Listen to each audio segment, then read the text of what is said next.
All right, I got a little project I'm doing here. I want to take this scrap piece of wood. It's about 16 by 2.5, half-inch Baltic birch, and turn it into a fence for like a stop or something to, hold your work.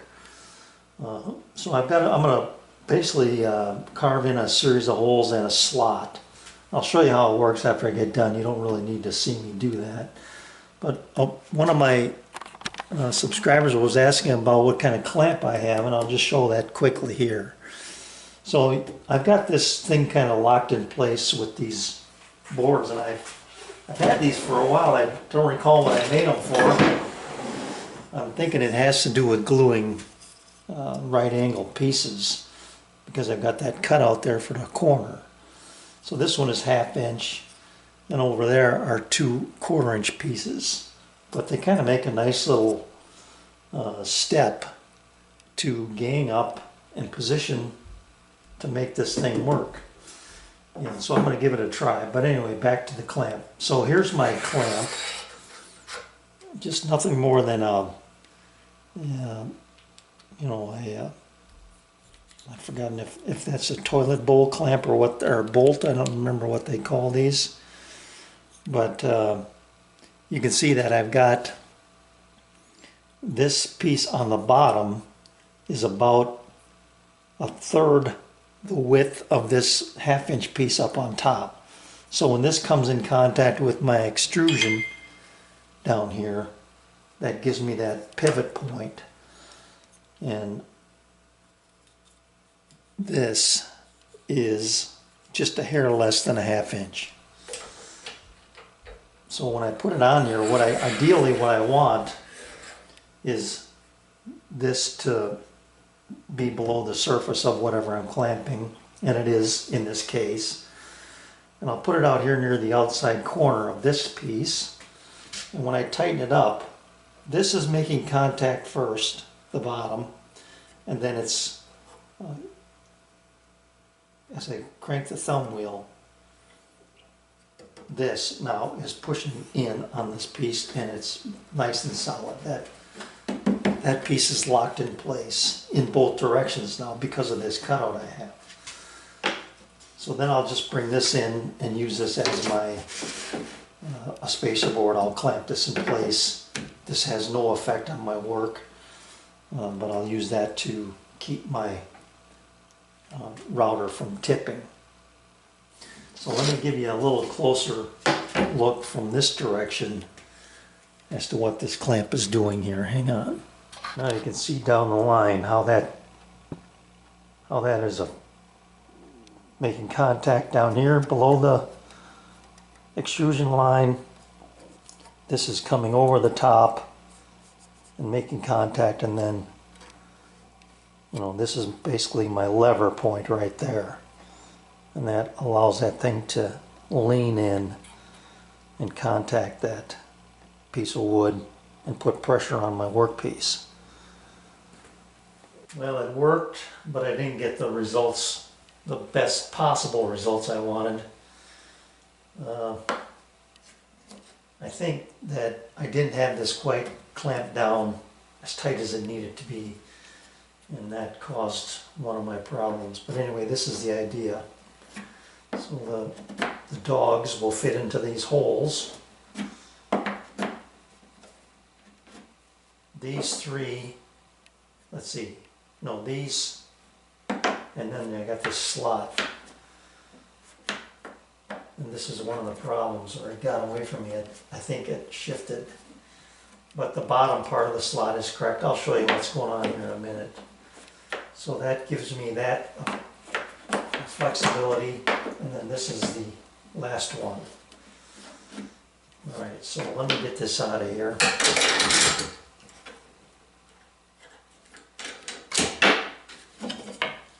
So this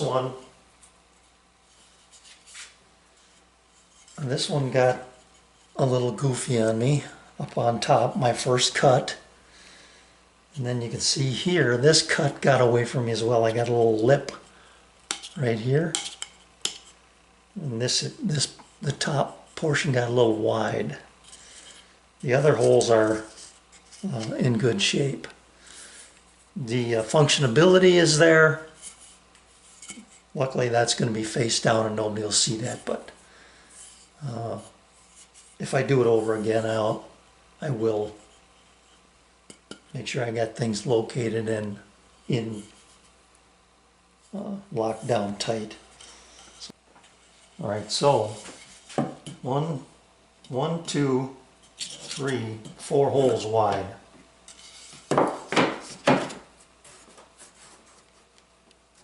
That'll be a nice stop.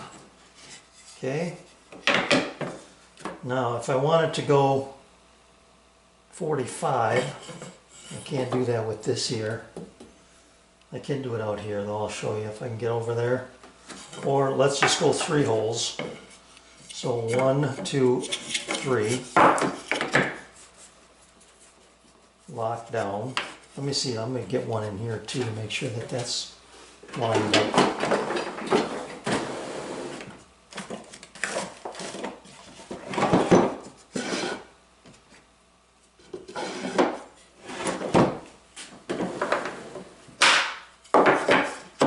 Yep, that works.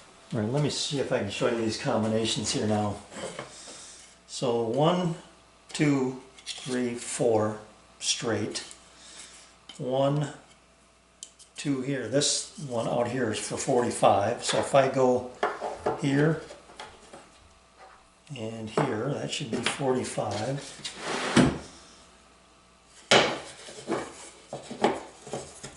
And that works. So that would be locked in place for 45 degrees. Then if I wanted to go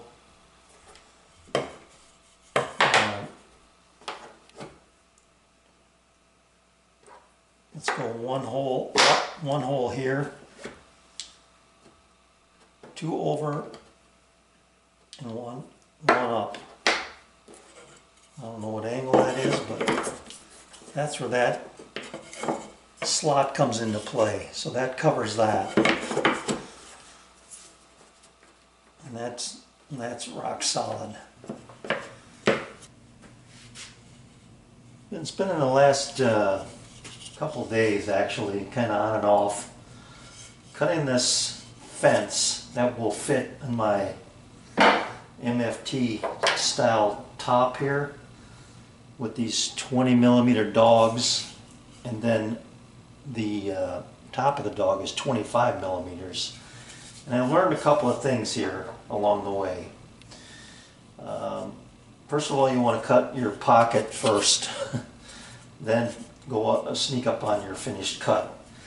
But my tabletop has a couple of little anomalies where the holes are just not quite 96mm on center. So I had to make a little adjustment and make a slot for one of them. This is actually serves 2 purposes here. It gives me the ability to go from just using it as a straight line. This one gives me at 45 degrees. This one gives me whatever it is,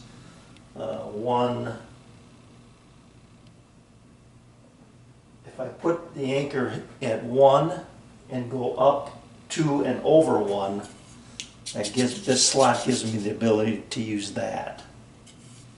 So I'll show you all that here in a little bit. The other thing is, I've found out, and this was my first run at it, so this is still usable. I'm going to keep it, but I made a couple out of hardwood, and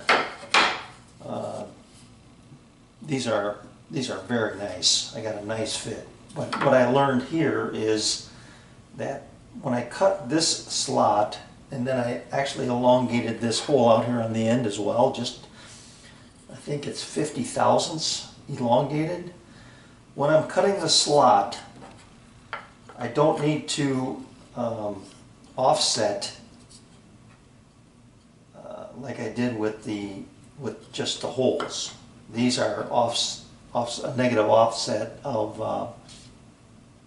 4/1000, and it gives me a nice snug fit that I really like. And you can see how snug it is. It's hard to get out.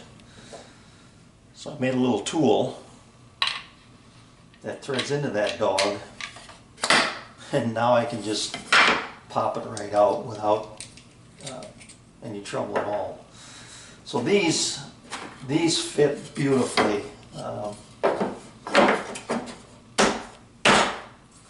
And they are just rock solid snug. So this is going to give me the ability to use them for, you know, like right angle fixtures when I'm gluing up drawers or boxes. I can run this into this corner and glue them up like that. This obviously this will be all out of here, but I'll show you this when I get the rest of them cut. I've got 4 more to cut, and you can see there, this one's stuck. These 2 stayed in the table, so that's not a problem to get those out. But this one, pull it out like that. So you can make this any size you want, but it's nothing more than a 8mm bolt, little T-nut design, I guess. And I can also use that when the dogs are in the table. They can thread into the top like that, and then you can use this to use it as a stop when you want a flat instead of a round. Okay, so I've got 4 more of these to cut. I'm going to cut them, and then I'll come back. I've got one piece that is much longer, so I'm going to add an additional hole on this one. Let's see, I got to line it up because I've got my center mark. That's how I use that to load the design. Here's my center mark. I'm going to add one more hole on this end, on this really long one here. Other than that, the other ones will be cut the same. They're very variable lengths, and these are, I think these are 2.5. Yeah. And these are just over 2 inches. 2.5. So I will have mates, or I can use any combination, I guess, but hard maple, red oak. And I hope that they, because they're hardwood, I hope that they don't, you know, cause me any problems with seasonal movement. We'll see. Alright, I'll come back when I get these cut, and then I'll show you what I can do with them on my top here. Alright, all done. Just wanted to show you that when I cut, I actually ended up making a couple of 1/4 inch stops as well, and I cut all the way through because the thickness of the stop is greater than the thickness of the 1/4 inch ply. But when I do that, I set these credit cards underneath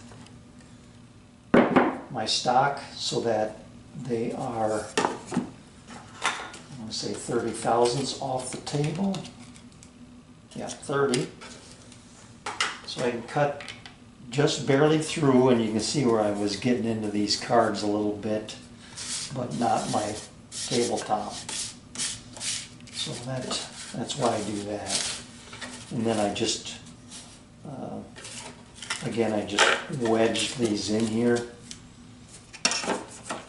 Had this one in here. This was a spacer. And then my wedges to compress it compress it this way and then stopped this way. And so it didn't move, and that was nice. So when you're cutting all the way through, you're going to end up with these little cutouts. I'll throw them away, but You really don't have to worry about them once you make that initial cut. These things just kind of fall away and you can just pick them out of there. So these fit nice. Same pattern. The only thing that I'm kind of worried about is that these might be a little bit fragile, but we'll see.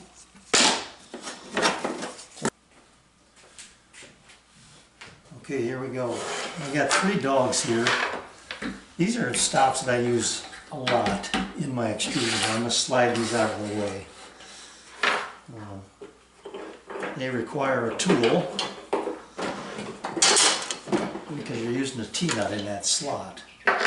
So if I wanted to stop that overhung this, I can go 1, 2, 3.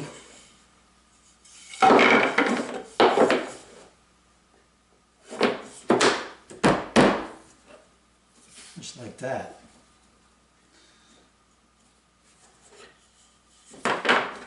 Or let's leave that there. Grab a longer one.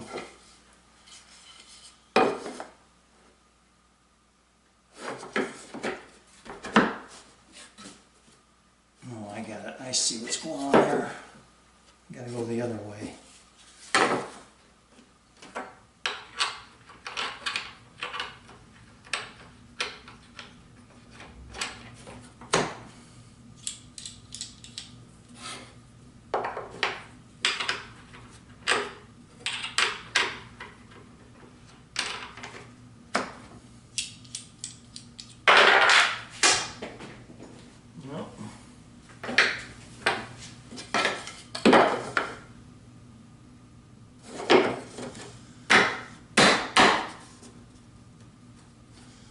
So now I have a stop if I wanted to plane something 3/4 of an inch thick, I could do that. Let's go, let me get some more dogs here.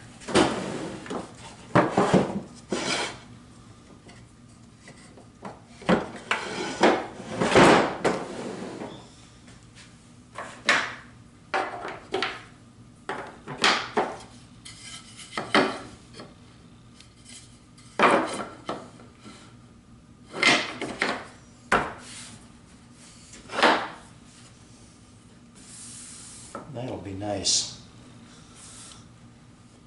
Well, that gives you something to push against in both directions.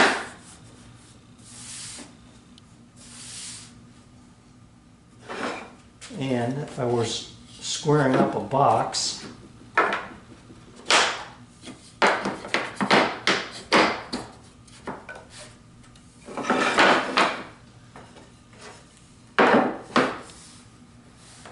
like so.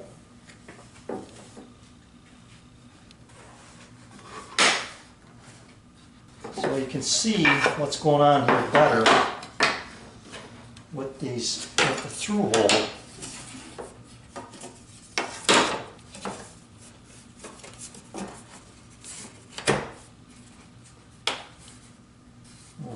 Boy, that butts up just tight too. That's dumb luck right there. But now you get the idea of what I can do with these things. Stop, registration for 90 degrees. If I wanted 45, get this one out of the way.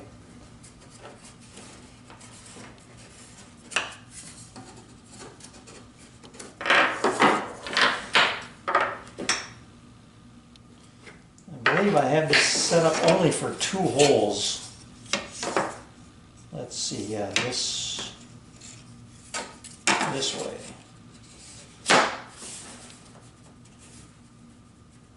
So that's a little loose, but I can clamp that. That's the problem with just using 2 holes. Let me see if I can find another spot here.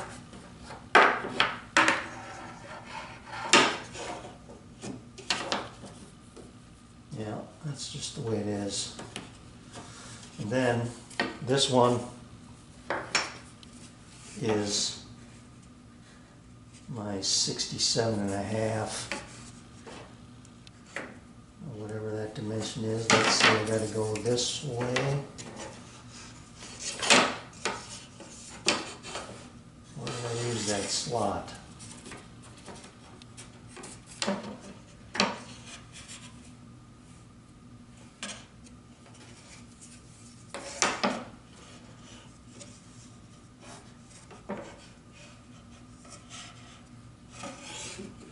Here it is. I don't know why I would use that, but I have the ability to do it. So, some nice little stops for an MFT style table.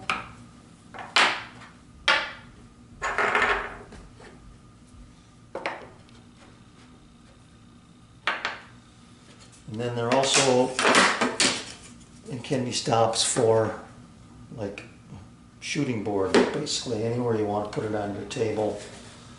All you need is something that's a little thinner than what you're planing. That's why I've got the 3 different thicknesses: 1/4, 1/2, and 3/4. And I think these will serve me well in the future. I've been playing around with this box joint that I cut. I'm able to get this where the joint clears and I can go past and not have any interference. What I may end up doing with a couple of these is cutting them off a little shorter right here. I think that's where I am. And that way I can bring this one up over here. So I could lightly clamp these from the inside.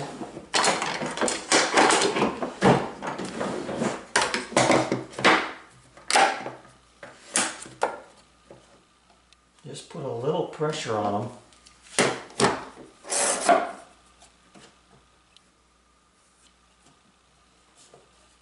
Then that would keep them square and have my clamp pressure pull this joint together.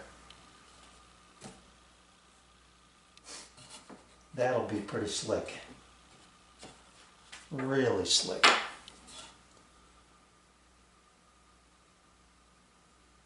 Okay, one more time. Thanks for watching.